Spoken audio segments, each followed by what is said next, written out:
D notify कर दिया जाए चीफ मिनिस्टर को। इसका मतलब ये हुआ कि जो अवाम की राय है, जिसके तहत चीफ मिनिस्टर जो है वो एक हाउस ने इलेक्ट किया है, उसको एक शख्स बैठ के एक हुक्म सादर कर देता है कि जी डी नोटिफाई कर दिया जाए। और फिर मजीद अफसोस की बात यह है कि जो पहले डी नोटिफाई नहीं कर रहे थे वो बाद में उसको डी नोटिफाई कर देता है चीफ सेक्रेटरी। ये किस कानून के तहत है, किस आइन के तहत है, किस कायदे के तहत है? इस तरह तो बात नहीं चल सकती। हम कंटिन्यूसली शुरू से कानून और कायदे और कानून की हुक्मरानी की जदोजहद कर रहे हैं और इस किस्म के किसी ऑर्डर को कबूल नहीं करेंगे जो कि कानून के और आइन के खिलाफ हो। बिस्मिल्लाहिर्रहमानिर्रहीम। सबसे पहले तो मैं ये वाज़ेह करूं कि रात को जो वाक़या हुआ वो एक कू था जो पंजाब में पाकिस्तान तहरीक इंसाफ की मुंतखब हुकूमत के ऊपर किया गया। ये गैर जमहूरी गैर आइनी अमल जो किया, आप अंदाज़ा लगाएं कि अगर एक शिक भी बदलनी हो, एक नुक्ता भी बदलना हो आइन का, तो 2/3 अक्सरियत चाहिए असेंबली के, कौमी असेंबली के अराकीन की और सेनेट के अराकीन की। और रात को एक बलीगुर रहमान नामी शख्स ने पूरा आइन ही तब्दील कर दिया, अकेले बैठे बैठे। किसके कहने पे किया ये, हम ये जानना चाहते हैं। नंबर 2, कल रात तक चीफ सेक्रेटरी जो अब्दुल्ला सुंबल, जो कि एक प्रोफेशनल आदमी है, एक ऑनेस्ट आदमी है, एक अच्छे अफसर हैं और एक शरीफ आदमी हैं, उन्होंने सीनियर लीडरशिप पाकिस्तान तहरीक इंसाफ के सामने, वजीर आला के सामने ये कहा कि ये गैर कानूनी है नोटिफिकेशन और वो नोटिफिकेशन को आगे नहीं करेंगे फॉरवर्ड। फिर उनके घर कौन गया, उनके दफ्तरों में कौन गया और किसके कहने पे और किसके प्रेशर पे उस बेचारे शरीफ आदमी से ये नोटिफिकेशन कराया गया? क्या ये मुल्क ऐसे चलना है कि 3-4 लोग एक कमरे में बैठ के ये फैसला कर लेंगे कि किसकी हुकूमत होगी, वो अपने आईनी इख्तियार को इस्तेमाल करते हुए डिसॉल्व कर सकता है या नहीं कर सकता है, कौन हुकूमत बनाएगा? ये मुल्क इसलिए तो नहीं बनाया गया था। अवाम अपने ये जो हकूक हैं, जिस तरह उनको जब्त किया जा रहा है, अवाम के सब्र को इस तरह आजमाया ना जाए। रात को भी आपने देखा कि 20 घंटे से कम के नोटिस पे भी किस तरह अवाम बाहर निकली।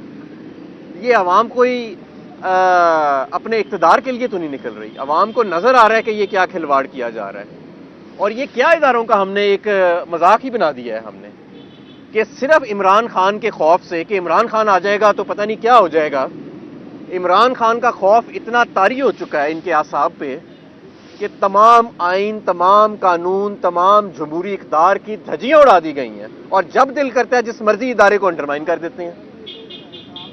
पाकिस्तान तहरीक इंसाफ की आज भी हुकूमत कायम है पंजाब में और ये सारा कुछ जो हुआ ये एक कू था, एक कू किया गया रात को पंजाब के अंदर आईनी और जमहूरी हुकूमत के ऊपर और उसको उसका आईनी इख्तियार इस्तेमाल करने से रोका गया।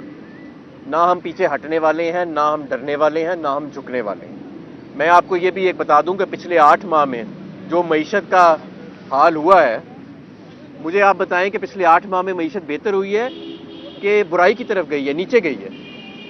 और ये जो अब एक खेल शुरू हुआ है इमरान खान के खौफ से कि किसी तरह वोट से जान बचाई जाए क्योंकि इमरान खान इलेक्शन जीत जाएगा, इससे सियासी अदम इस्तेकाम बढ़ेगा या कम होगा? बढ़ेगा। इससे मईशत बेहतर होगी या बतदरीज गिरती जाएगी? गिरती जाएगी। आज आप जरा देखें ना कि ये क्या बातें कर रहे हैं कि इंडस्ट्री के लिए मजीद बिजली दुगनी करने जा रहे हैं, घरेलू सारिफीन के लिए दुगनी करने जा रहे हैं, बेरोजगारी आगे ही अरूज पर है, मुल्क के अंदर इकोनॉमिक प्लान नाम की कोई चीज मौजूद नहीं है, कोई चीज मौजूद नहीं है। वो एक इसहाक डार को बाहर से लेके आए थे अपने जहाज पर बैठा के, उसे पूछें कि कौम को कुछ बताए तो सही कि इस मुल्क को किधर लेके जा रहा है, और जो लोग उसको लेके आए थे वो भी तो जवाब दें ना। ये कैसे हो सकता है कि जवाबदेही के लिए कोई और लोग आगे आ जाते हैं और पीछे पसे पर्दा कोई और लोग काम कर रहे हैं? तो हम बहरहाल अभी खान साहब की मशावरत अंदर जारी है और ये फिलहाल फैसला हुआ है कि अपने जमहूरी आईनी हक के लिए, ہم انشاءاللہ تعالیٰ پیچھے نہیں ہٹنے والے. ہمارے کارکن بھی تیار رہیں, قوم بھی تیار رہے. اور ابھی کچھ اطلاعات آ رہی ہیں ہائی کورٹ سے کہ وہاں پہ کہا جا رہا ہے کہ کوئی گارنٹی دی جائے کہ جی نہیں کریں گے. بہرحال ابھی جب تک وہ تحریری فیصلہ نہیں آتا اس پہ ہم کوئی بات تو نہیں کر سکتے. لیکن جو رات کو یہ گورنر سے کروایا گیا اور اس کے بعد چیف سیکرٹری سے جو کروایا گیا, اس سے بڑی چیزوں پہ سوالیہ نشان اٹھنے لگ گیا ہے.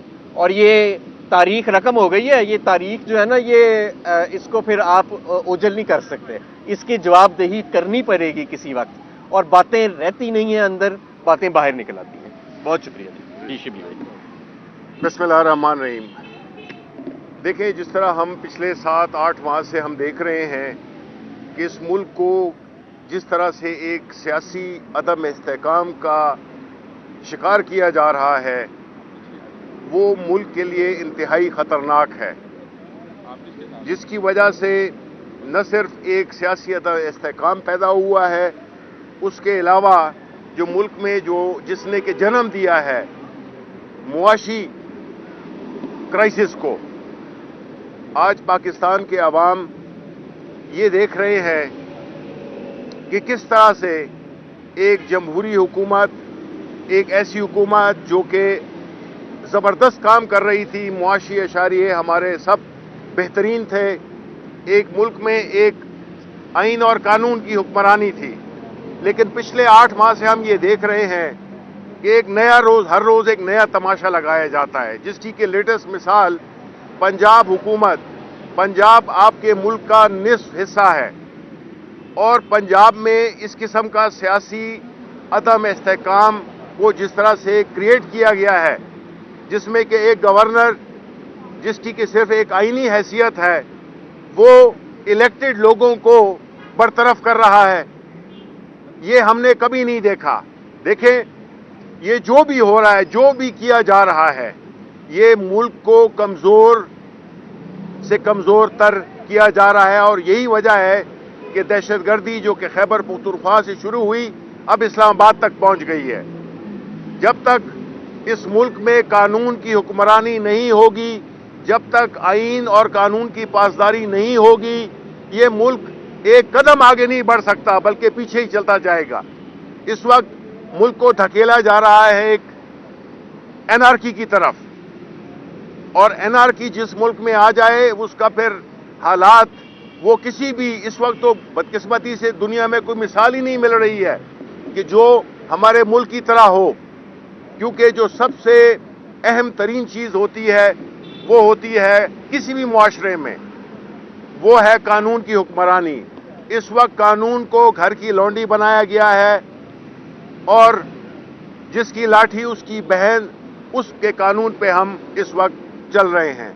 یہ سسٹم جتنا جلد ختم ہو, اور وہ کس طرح سے ہوگا کہ اس سیاسی بے یقینی کو, تذبذب کو, انتشار کو ہم اگر ختم کرنا چاہتے ہیں, اس کا واحد حل وہ ہے فری اینڈ فیئر الیکشنز. یہ نہیں ہوں گے تو ہماری قوم, ہماری معیشت اس وقت جس حالت میں ہے وہ اس کی بالکل کوئی اس کی برداشت نہیں رہی. اب عوام کو ہم یہ بتانا چاہتے ہیں کہ انہوں نے اپنا ایک آئینی اور جمہوری حق ادا کرنا ہے, اور ہر اس شخص کے خلاف, ہر ان لوگوں کے خلاف جو کہ اس وقت اداکار بنے ہوئے ہیں اس ملک کی تباہی کے, ان کو ہم نے ایکسپوز کرنا ہے, اور ہم نے یہ ثابت کرنا ہے کہ یہ ملک جو کتنی قربانیوں کے بعد بنا تھا, وہ اس کا یہ میرٹ نہیں بنتا کہ قانون اور آئین کو آپ بالکل ایک وہ گھر کی لونڈی بنا دیں. اچھا شبلی فراز صاحب یہ بتائیے گا, رجیم چینج ہوئی ہے, بالکل معیشت تباہ و برباد ہو گئی ہے,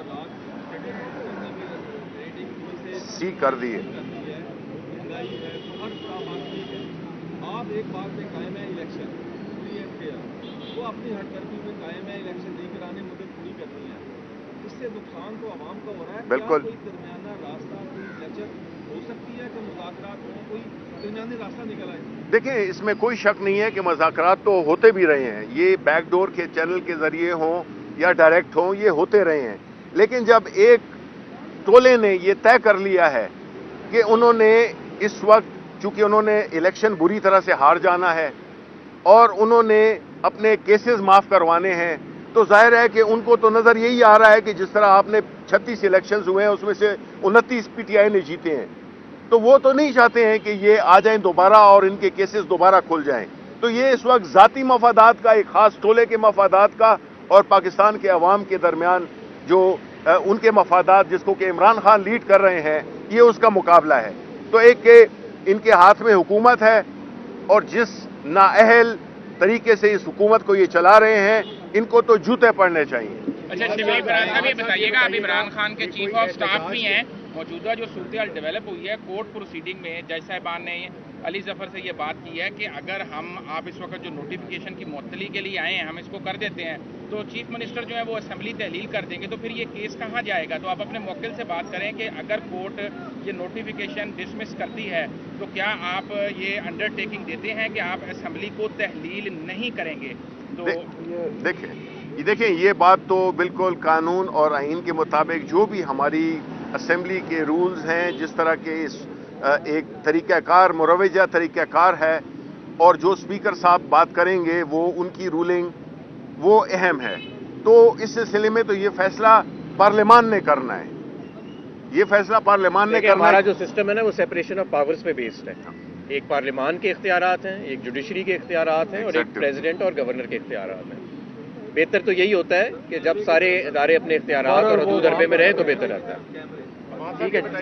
आज की मुलाकात में कुछ ऐसा डिसाइड नहीं हुआ कि जो गवर्नर ने इक़दाम उठाया इसके खिलाफ आपको एहतजाज की कॉल देंगे? मैंने आपको बताया कि हमने अपने कारकुनों को पूरे पाकिस्तान में कहा है कि वो तैयार रहें किसी सूरत। ये आइन शिकनी हुई है, ये किसी टेक ओवर से कम नहीं था जो रात को हुआ है, जो गवर्नर ने किया है। और जिस तरह चीफ सेक्रेटरी को हरासा करके ये ऑर्डर लिया गया, बेचारा शरीफ आदमी है, क्योंकि हमारे पास वो रात को जब यहाँ आए, मैं तो नहीं था लेकिन और लोग यहाँ पे बहुत ज्यादा थे, और उन्होंने बताया कि उनका वाज़ेह मौक़िफ़ था कि ये गैर कानूनी और किसी सूरत नोटिफिकेशन इशू नहीं होएगा। उसके बाद नामालूम अफराद ने नहीं जी, देखें एक सेकंड, मैं इसमें ऐड करना चाहता हूँ कि देखें शरीफ होना या ईमानदार होना वो एक बात है, लेकिन अपनी ड्यूटी न करना या दबाव में आके और गैर कानूनी काम करना उसके वो उतने ही जिम्मेदार हैं। शिबली साहब ये बताइएगा कि गैर कानूनी और गैर आईनी काम आप कह रहे हैं कि गवर्नर साहब ने किया है, सदर साहब इस गैर कानूनी और गैर आईनी काम के ऊपर क्यों नहीं अमल दरामद कर रहे, कोई एक्शन क्यों नहीं ले रहे, क्या वजह, क्या रुकावटें हैं? सदर साहब वो करेंगे जो आइन और कानून कहता है। क्या कोई रुकावटें हैं? जी, वो आइन और आरिफ अलवी में और बलीगुर रहमान में बड़ा फर्क है।